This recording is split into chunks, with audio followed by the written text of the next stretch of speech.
Brothers and sisters, I am so excited to share this message. I think this is one of the most profound messages that I've ever been instructed through, and I was up almost all night being instructed, and there were times where I was being given this understanding that I literally had to leave my bedroom and go into other places to literally just release everything that I was feeling inside of me, because I felt like I was just bursting from the inside out. And so I absolutely share this video with complete joy for the kingdom. So when we go through our awakening, the hardest thing is to face yourself. But Yahshua taught the kingdom lives within, right? You're supposed to pull it from the inside, do the inward work, and it manifests itself into the physical. And so when we see that the awakening has to do with us facing ourselves, and people either choose to do it or they don't, because walking through the fire is extremely hard. So I'm going to take you to two different scenarios and to help us understand this better. And this is what was being explained to me. So what really occurred in the Garden of Eden? So you have Adam and Eve that were in the Garden of Eden, and they were completely transparent. Anytime that, Father or Jehovah appeared to them, they could interact with them. But then when they had partaken of the fruit, Satan had convinced them to shame. He immediately put shame on them. You have done something wrong. Go hide yourself. Okay. So in response to that, when, Father and Jehovah, came back into the garden, they had hidden themselves in shame. And that is what this whole process, for one, learning that this is a school of learning, and that shame comes from the enemy, okay?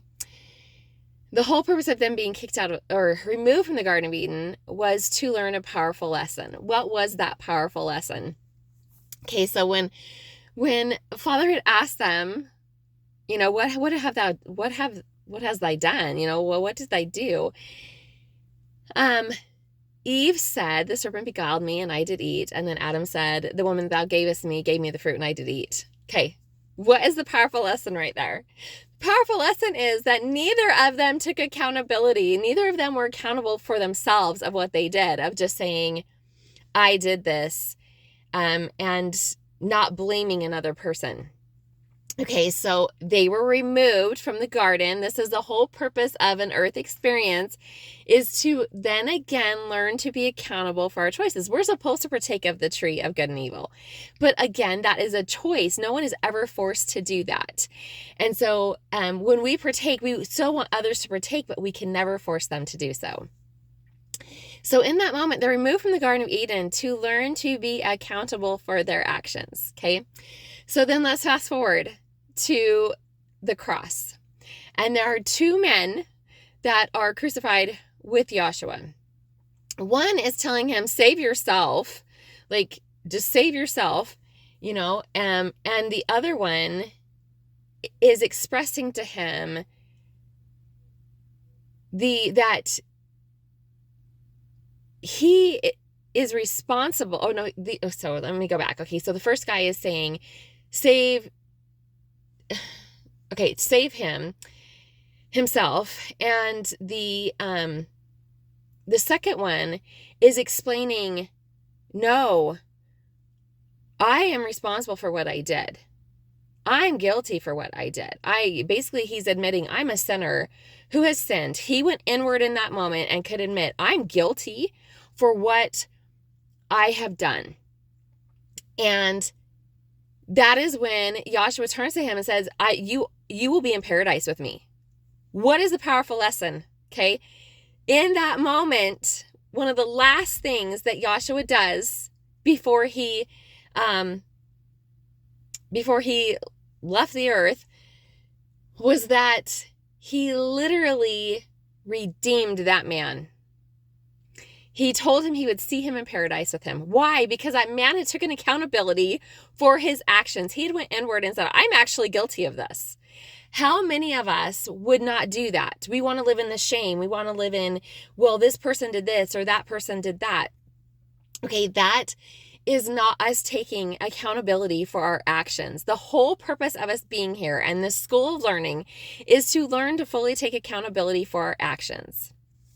Okay, without, and that's doing the inward work, without feeling all the shame that Satan wants you to feel from making a choice of learning. We have to learn to be accountable for how we choose to play a card. We all are given cards to play, and it's our choice how we lay them down. Okay, so in that moment, we understanding that the kingdom lives within us, okay? And we have to bring the kingdom forward, but that cannot happen until we go through our refiner's fire. We go through the process of the purging, facing ourselves, facing the things that we have done, and not pointing blame. Part of the purging and going through the refiner's fire is seeing where that generational curse came from and then breaking that generational curse off of your family line. And if we understand from what I've talked about before of when Joshua came, he was breaking 14 generational lines of curse energy off of his posterity, off of his family line. That's what he was doing. It has been 14 generations. What are we doing? We are to be doing the inward work so we can literally free ourselves from this and say, okay, we're going to overcome this world. We're going to step into what Joshua taught us, and we're going to be set free from these generational curses. Not to point blame about everything that our parents did wrong. It's to literally now set us free, and in return, it sets the posterity line, our generational lines, free. It no longer has to continue into our children and grandchildren and great-grandchildren for generations to come. Those curses are broken, but we take accountability for what we've done.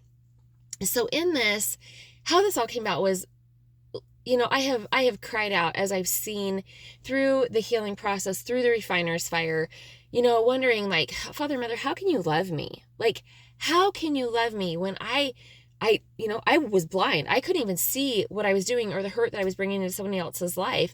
And, the effect of that. And then having to learn self-love through that of, they knew the struggles that we would have. They knew the generational curses that would be placed on us. The purpose is to go inward, face yourself, take accountability for it, not blame it on somebody else, but in the process of that, feeling their love, and also then releasing all those by cutting those generational cords and those generational curses off of us. We're releasing people also from those generational curses.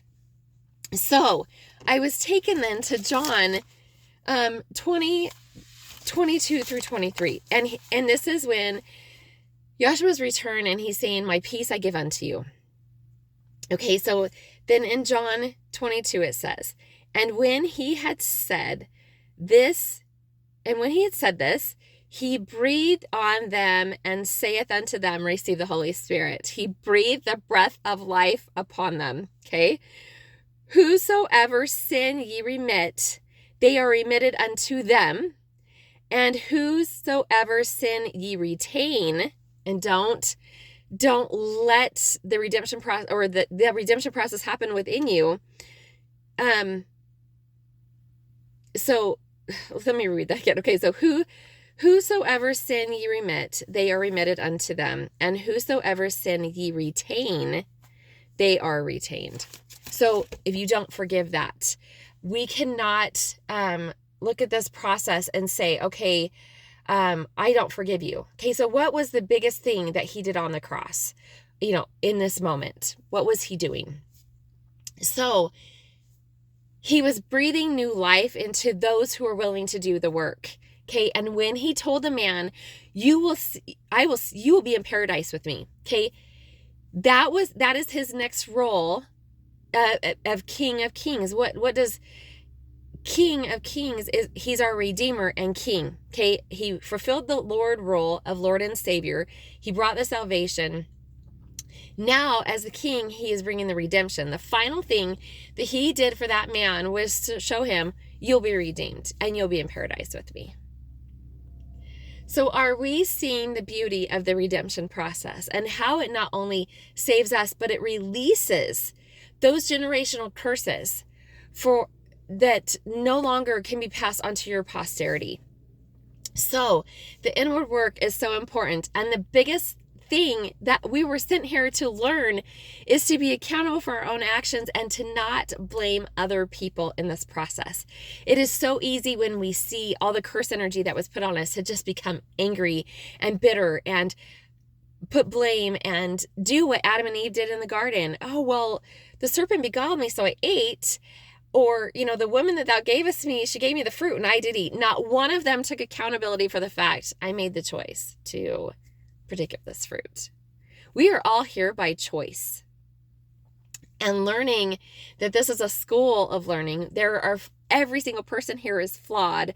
We are all going to be flawed. And if we are true disciples, we are doing the inward work. We are freeing our posterity lines. We are taking accountability for what we have done, but we're also releasing and letting go of all that curse energy so it no longer is on our posterity lines. But if we don't take accountability for our part in it, then we are not able to change anything. And the whole purpose of salvation was for us to experience the salvation until we were to the point of doing the inward work.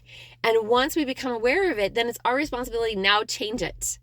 Be accountable now for what you see and change it. And that is where the redemption process comes in, because the redemption is what requires the work. It requires the change. It requires us breaking those generational curses off of us and our posterity, and also releasing with love all those that could not see it for themselves. That's why we're generational curse breakers, because those before us could not see it. Those before us were not willing to step in and do the work and be accountable for, oh my gosh, okay, now I see it, not to be accountable to break this and not just place blame on everyone of, they destroyed my life and I'm cursed forever. And, I'm never going to be able to, let go of this curse energy. It's just, I'm doomed with it forever, right? We don't have this victim mentality. We step into the victory of, okay, I'm going to own this. I'm going to be accountable for this. I'm going to literally break this off of me and my posterity for generations to come. And that is the true beauty of being set free. So those who will be in paradise with Yahshua are those who have learned to take accountability and release the generational curses off of their family, and to truly change those generational curses, to not pass them on any further. They see them, they're aware of them, they brought them into the awareness, they've done the inward work to heal their tapestry of life, to heal their tree of life, and stitch by stitch, it's like the DNA cord is being attached back the right way. It's being healed, it's being refined. You are going through the fire. You are choosing this so that you can enter into the heavenly realm, back into the throne room, and you don't have to die to experience it. You literally get to experience here in the flesh. You're still getting to experience it, but being taken into the spiritual to where Yahshua is at. And that's the beauty in this. So I hope that came out with clarity, because this is the most exciting message I think I've ever given in my life, of the true purpose is truly learning to be accountable. And every 7,000 years, this cycle occurs as a new heaven and earth is created. And so those that are creating the new heaven and earth are doing the work. We are doing the work. It is being manifested into the physical. And the chains and generational curses that have been on our posterity lines for generations to come is being broken off of us. And we are learning to be accountable. You cannot have a kingdom that is not accountable, because we see what that entails in the world. We have lived in a world that is extremely unaccountable for themselves. They do not hold themselves accountable for anything. So again, it's not about the shame. It's not about the shame, which is what Satan wants us to believe. It's about learning to own it and come into that and say, okay, I own it. I see it. I'm going to go through the refiner's fire. I'm going to heal from the people that I've hurt with this generational curse, or this, this curse energy that was placed on me. I'm going to do the work and I'm going to be set free. And in the process, you are setting others free from that. So may we see the glorious purpose of the awakening, and that the first thing that the king is doing, Emmanuel is doing, is literally redeeming his people. He redeems them first in the spiritual, and then it manifests itself into the physical. So everything has to be done first spiritually. That's why it's a spiritual awakening. It's not something that you can see with your eyes. You can only see the kingdom come forward if you're born again in the spirit, because it is a spiritual awakening that is done from the inside out. Have a glorious day.